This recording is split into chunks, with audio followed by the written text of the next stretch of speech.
15 सुटून आला की लगेच 16 ते 30 गाड्या सज्ज व्हा.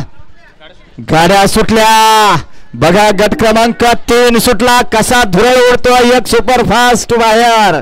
बघा 2 गाड्या 3 गाड्यात लढत चालू आहे. बघा कशी लढत बघायला मिळते.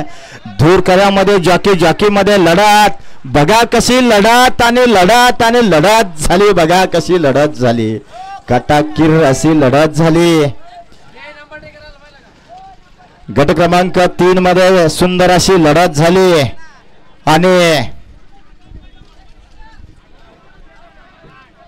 आणि सुंदर अशा लढतीचा निकाल आहे. गट क्रमांक 3 चा निकाल आहे.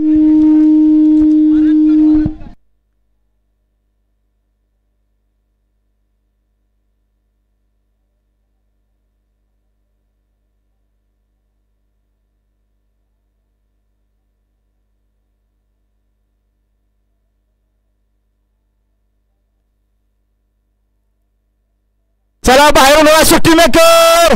अरे खालून येणारे सुट्टी मेकर राखीव तासाने या की जरा राजा. सरका पलीकडं डन का. गट क्रमांक 3 चा निकाल आणि निकाल आहे. तास क्रमांक 8 वरून पळालेली गाडी एकता हॉटेल सागर शेठ राजपूत यांचा बिच्चू आणि बबलू जंगरे यांचा पिस्टॉन. विजय गाडी मालकाचं गाडी चालकाचं हार्दिक हार्दिक असं अभिनंदन.